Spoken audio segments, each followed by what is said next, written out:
Purpose of this video is to show you a worked vector addition problem. Let's get to it.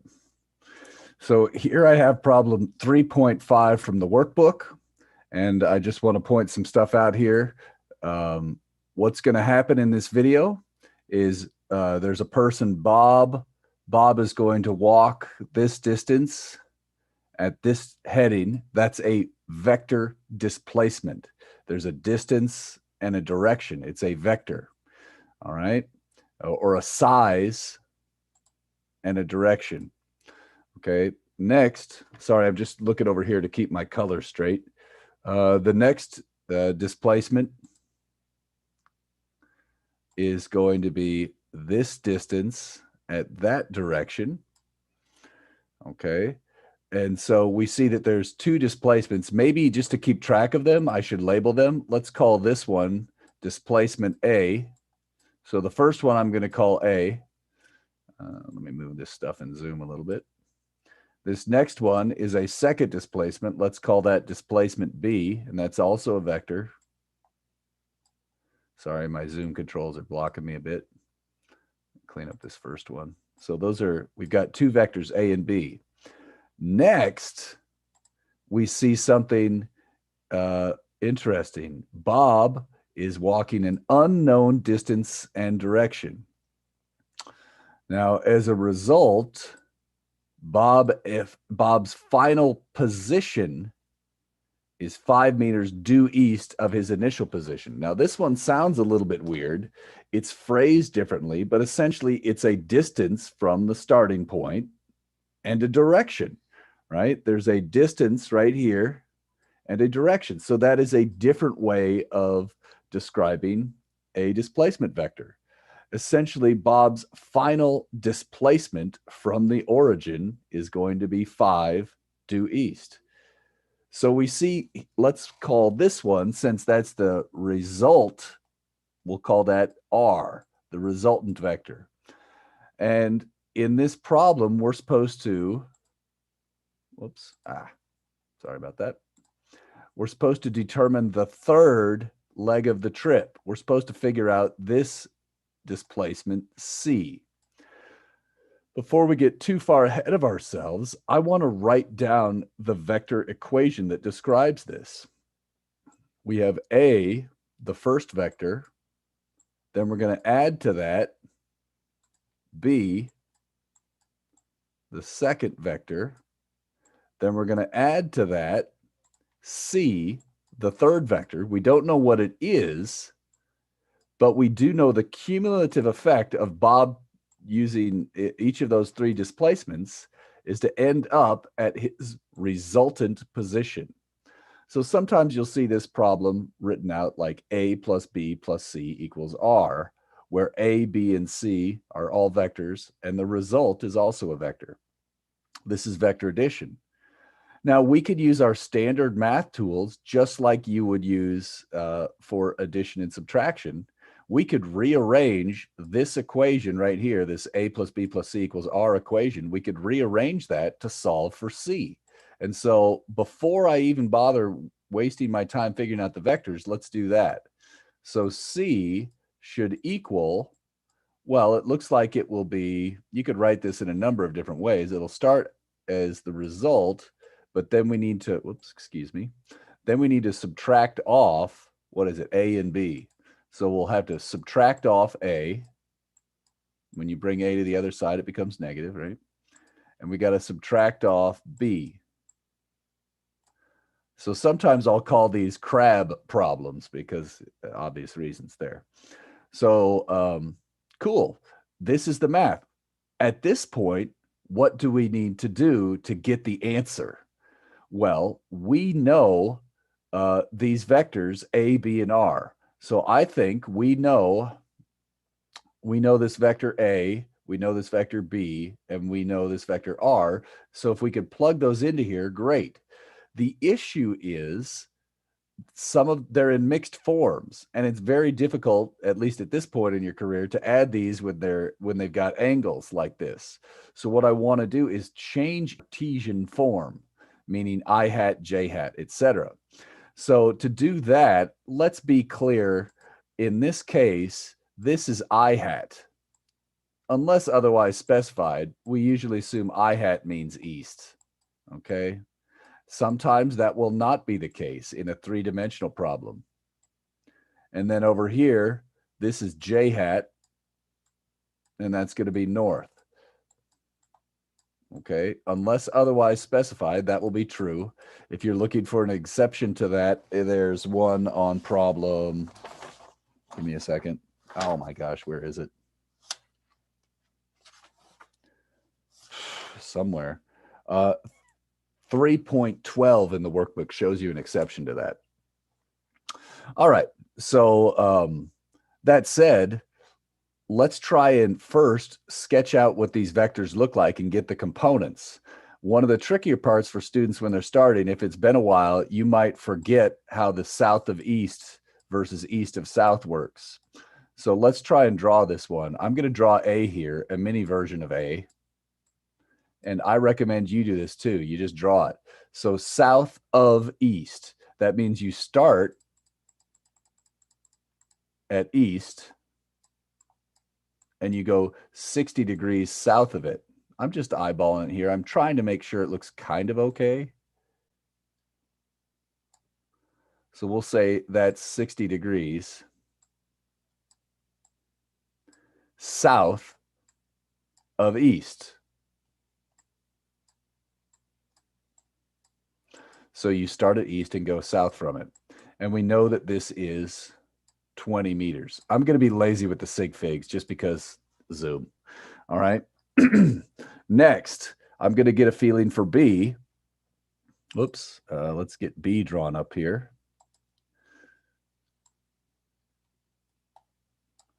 B is going to be south of west. So we're starting over here.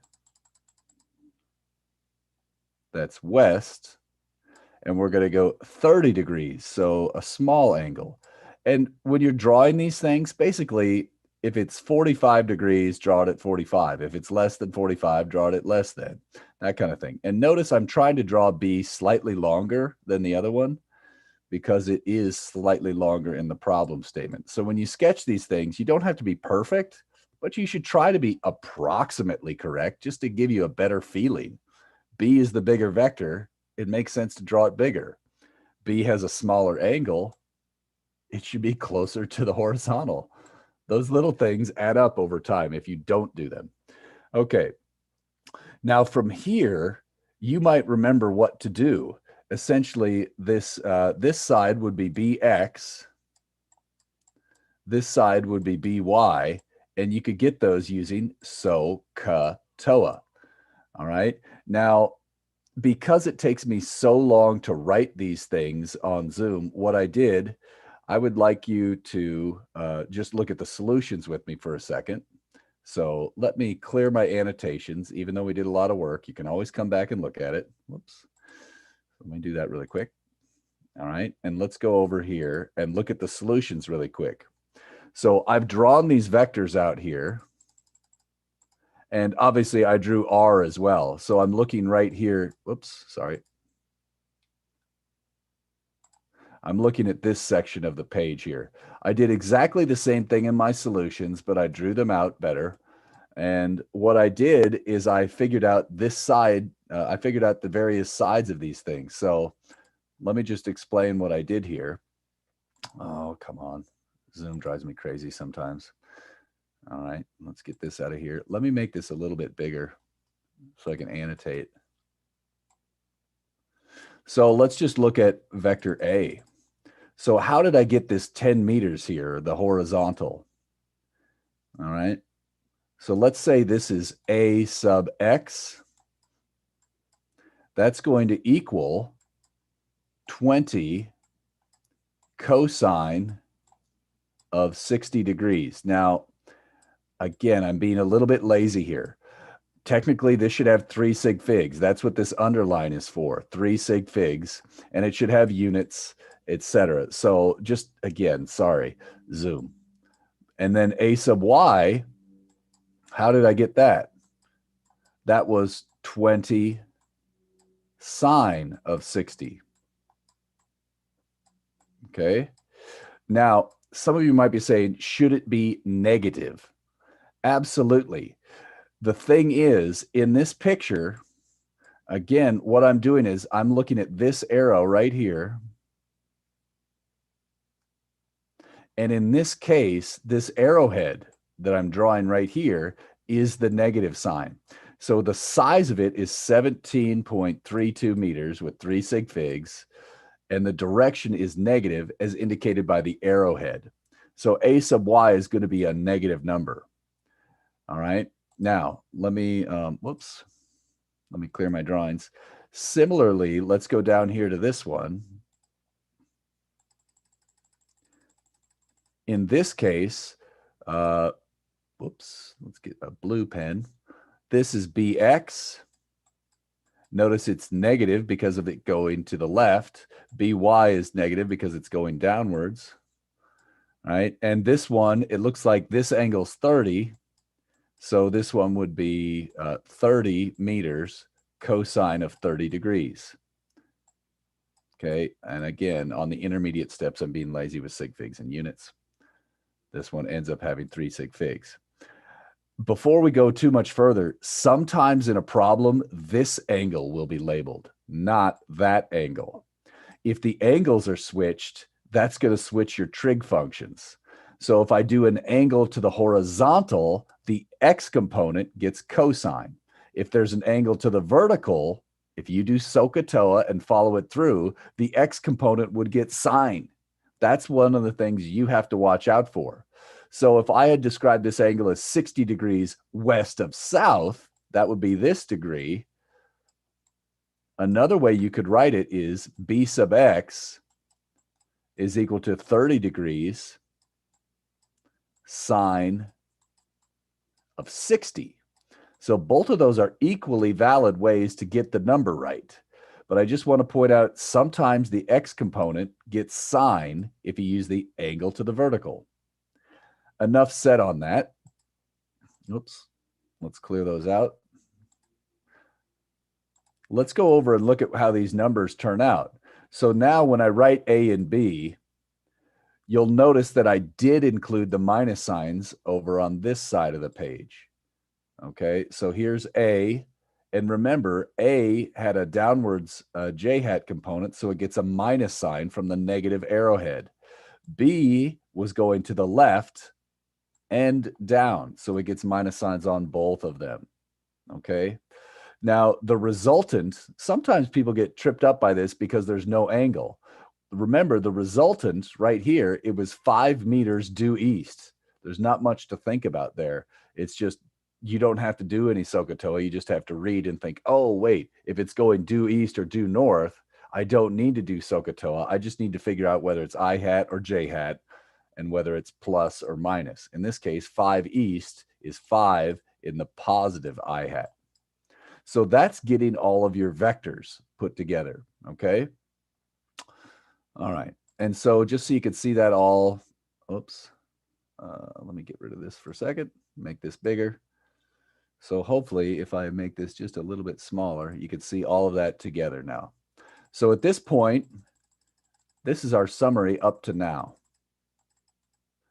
We know all of the vectors. I took the time to draw them out. You should too. We took the time to write out their components, and we did this step. We rearranged this to form that. At this point, the problem is pretty straightforward. Let's go through it since I'm here and you're watching this video anyways. Okay, so now what we need to do is just plug these things into the crab. So I'm going to clear my drawings and scroll down. When I plug all that stuff in,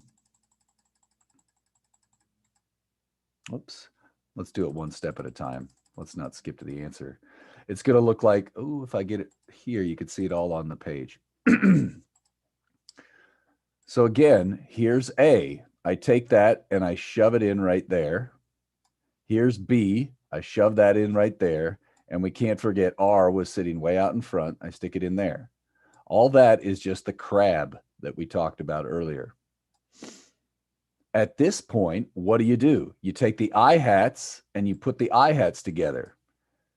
Then we take the j hats. I'll circle those instead of adding them. And then, okay, we're going to put the j hats together. Watch out. There's a minus sign here from the crab algebra, right? So that means I'm not adding these vectors A and B. I have to subtract them. This is another spot where students screw up because you get minus signs from the vectors, and then you spend so much time getting that right, you forget there was a minus sign in the crab equation. Got to get that minus sign. Okay, from there you take the i's with the i's, the j's with the j's. Whoops, let's clear all that out. Obviously, you could pause the video and do the math, but then hopefully you find this.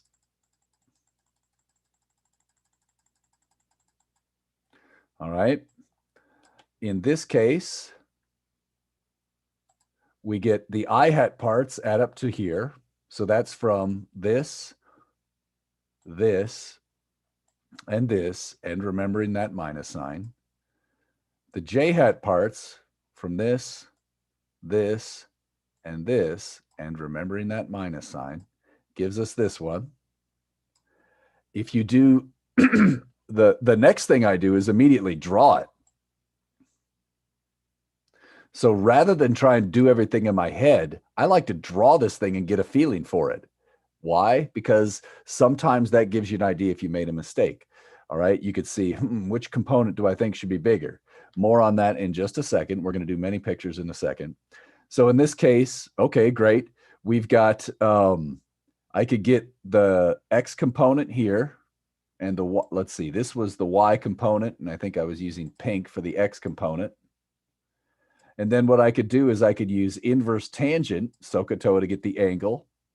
And I can use the Pythagorean theorem to get the magnitude. So that's how I get this information here. Notice I described this in two different ways. East of north would be this angle, right? You start at north and go east from it. That's east of north.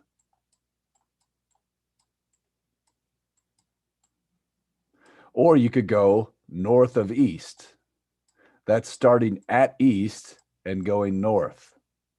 That's north of east. So there's many different ways to describe this. Okay, so now we have figured out C. A good thing to do at this point in any physics class is reread the problem and make sure you did everything. So just because we figured out C doesn't mean we completed the tasks required of us. So when I go back and read the problem, we're supposed to use component-wise addition to determine the third trip. Got it. So we did the main part of it. We're also supposed to check our, we're supposed to check our work by doing graphical addition. Let each tick mark indicate 5 meters. So I'm going to try and do that live with you. All right. So just to make these stand out better, I'm going to use a big marker, and I know that this is the result. Whoa, crap, that's not the result. This is the result. Each grid mark is 5 meters. So we expect we should end up right there. Now we were told, if you have your notes in front of you, we know that A was supposed to go 10 meters to the right and about 17 down. So 1, 2, 3, that's 15, and then a little more. So this should be the vector A. It's not perfect, but it looks about right. And now I'm going to erase this one. All right. B was supposed to go about 26 to the left and 15 down. So what I do is, to do graphical vector addition, I go tail to tip, tail to tip. So A, the tail of A goes at the origin, and then the tail of B goes at the tip of A. So that's vector B, that was blue, and we want this. So B is supposed to go about 26. So 5, 10, 15, 20, 25. About right there is B's X component, and then 15 down. 5, 10, 15. So about right there. That is vector B. I suppose I should label these. B, let's go back and label the first one A. And we're trying to see if A plus B plus C adds up to R. Okay. So now in this case, we're doing A plus B. Now I need to add C. So C is the third vector. It goes at the tip of B. So again, tail to tip for A, tail to tip for B. And now C is going to start here. We said C should go about 32 up and then 21 to the right. So there's 2 and then 7, 12, 17. What did I do? Was it 32 up? I'm getting lost here. So let's see. Let's do this. Sorry. 5, 10, 15, 20, 25, 30, 32. There we go. That's 32. Sorry. It's easier for me to start and count by fives than by sevens and twos, etc. Okay. So then it goes about 20. So 5, 10, 15, 20, plus this little bit is 1. So this looks about right. Sorry, I was so slow there. The idea then is we see A plus B plus C adds up to R. Now, you could do this in many different ways. Let me show you some more. So this is showing some different vector additions. So notice one of the things you could do is you could also rewrite the vectors as negative A and negative B. They point in the opposite direction. So here what I did is I said, should the result plus negative A plus negative B add up to C? And it does. That was the crab that we started with. Sorry. So there's a couple of ways of showing that, but okay, sorry, I did a little bit of a bad job on the graphical addition, kind of skipping around. The short version of the graphical vector addition, if you want to see those notes written up, if I did a bad job on that, let me show you where you can get all that, okay? If you need help doing this, there are notes in the workbook. There's a worked example. Where is it? I think it's right here. Here's the instructions for graphical vector addition. All right. Sorry, I did a bad job on that. Let's call that good. All right.